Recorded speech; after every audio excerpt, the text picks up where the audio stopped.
My great-grandmother lived alone up in the mountains at her cabin.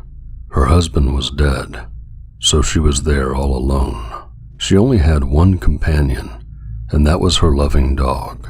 They both adored each other, and the dog was a great comfort to her. Every night, when she went to bed, the dog would lick her hand and let her know that he was there to protect her. One night, she had gone to bed and the dog had licked her hand, like he had done routinely every night since her husband died.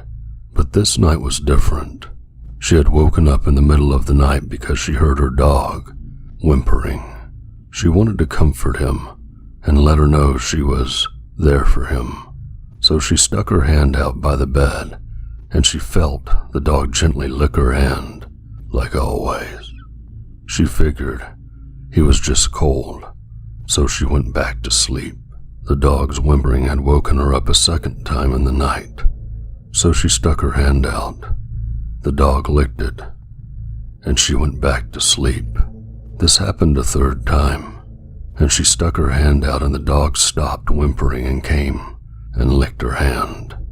She stayed awake a few moments afterward, and she went back to sleep again. In the morning, she woke up and stuck her hand out by the bed, but nothing licked her hand. She thought the dog had already awoken and was just in the front of the room. She rolled over and got out of bed and heard a trip, trip, trip, trip, trip, trip, trip, trip, trip. She thought the sound was coming from the kitchen, so she walked over and turned the handles on the sink faucet, but it wasn't the source of the noise. After frustratingly checking the sink and its pipes, she gave up and continued into her bathroom to take a shower. As she got closer to the bathroom door, it was evident that the sound was coming from within. She opened the door, looked above the bathtub, and gasped in utter horror. There, hanging from the light by his collar, was her loving companion. His blood was dripping into the bathtub. She screamed and began to cry, wiping her eyes and sobbing. She turned and looked into the mirror. In the mirror, she saw her dog's reflection, and written on the mirror in her dog's blood, with drips and streaks hanging down from each letter, were the words, "Humans can lick too."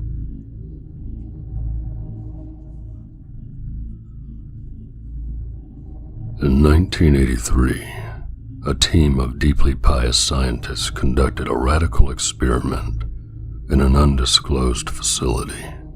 The scientists had theorized that a human without access to any senses or ways to perceive stimuli would be able to perceive the presence of God. They believed that the five senses clouded our awareness of eternity, and without them, a human could actually establish contact with God by thought. An elderly man who had claimed to have nothing left to live for was the only test subject to volunteer. To purge him of all his senses, the scientists performed a complex operation in which every sensory nerve connection to the brain was surgically severed. Although the test subject retained full muscular function, he could not see, hear, taste, smell, or feel, with no possible way to communicate with or even sense the outside world. He was alone with his thoughts. Scientists monitored him as he spoke about his state of mind in jumbled, slurred sentences that he couldn't even hear. After 4 days, the man claimed to be hearing hushed, unintelligible voices in his head. Assuming it was an onset of psychosis, the scientists paid little attention to the man's concerns. 2 days later, the man cried that he could hear his dead wife speaking with him And even more, he could communicate back.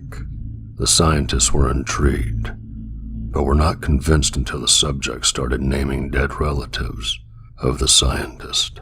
He repeated personal information to the scientist that only their dead spouses and parents would have known. At this point, a sizable portion of the scientist left the study. A week after conversing with the deceased through his thoughts, the subject became distressed, saying the voices were overwhelming. In every waking moment, his consciousness was bombarded by hundreds of voices that refused to leave him alone. He frequently threw himself against the wall, trying to elicit a pain response.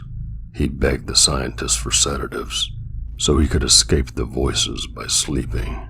This tactic worked for 3 days, until he started having severe night terrors. The subject repeatedly said that he could see and hear the deceased in his dreams. Only a day later, the subject began to scream and claw at his non-functional eyes, hoping to sense something in the physical world. The hysterical subject now said the voices of the dead were deafening and hostile, speaking of hell and the end of the world. For 5 hours straight, at one point, he yelled, "No heaven, no forgiveness." For 5 hours straight, he continually begged to be killed, but the scientists were convinced that he was close to establishing contact with God. After another day, the subject could no longer form coherent sentences. Seemingly mad, he started to bite off chunks of flesh from his arm. The scientists rushed into the test chamber and restrained him to a table so he could not kill himself. After a few hours of being tied down, the subject halted his struggling and screaming. He stared blankly at the ceiling as teardrops silently streaked across his face. For 2 weeks, the subject had to be manually rehydrated due to the constant crying. Eventually, he turned his head and, despite his blindness, made focused eye contact with a scientist. For the first time in the study, he whispered, "I have spoken with God, and He has abandoned us." And his vital signs stopped. There was no apparent cause of death.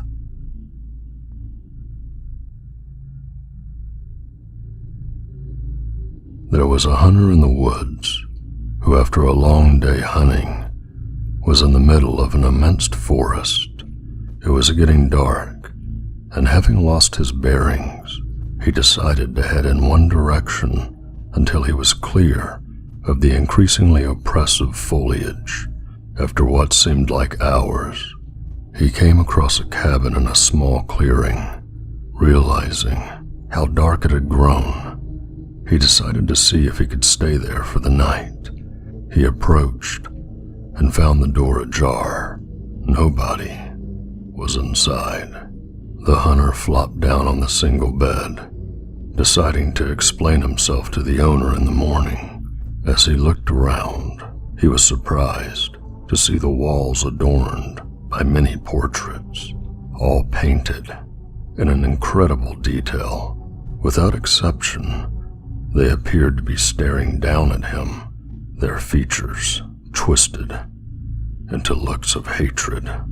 Staring back, he grew increasingly uncomfortable, making a concerted effort to ignore the many hateful faces. He turned to face the wall, and exhausted, he fell into a restless sleep. Face down, in an unfamiliar bed, he turned blinking in the unexpected sunlight. Looking up, he discovered that the cabin had no portraits, only windows.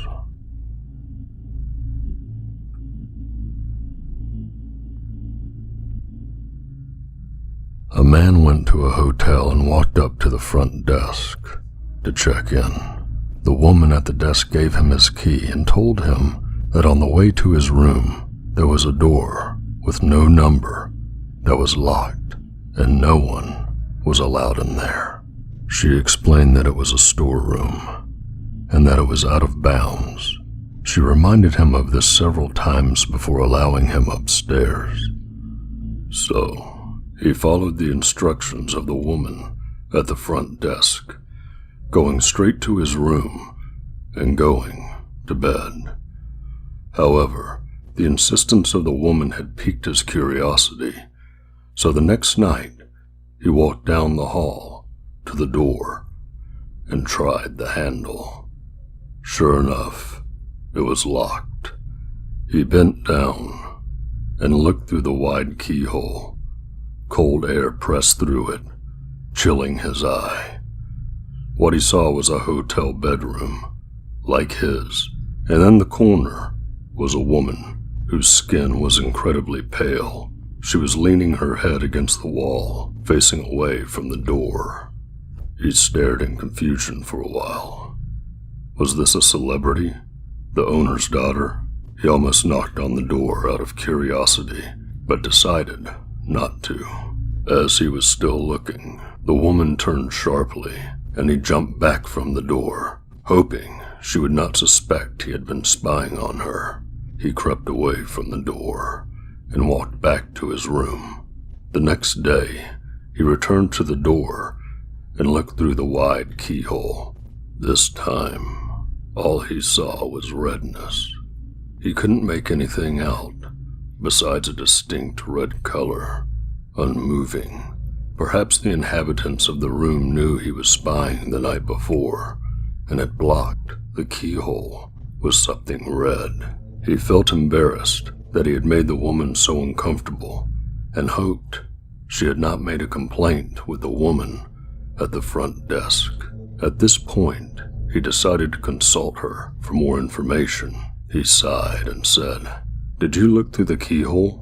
The man told her that he had, and she said, "Well, I might as well tell you the story of what happened in that room. A long time ago, a man murdered his wife in there, and we find that even now, whoever stays there gets very uncomfortable. But these people were not ordinary.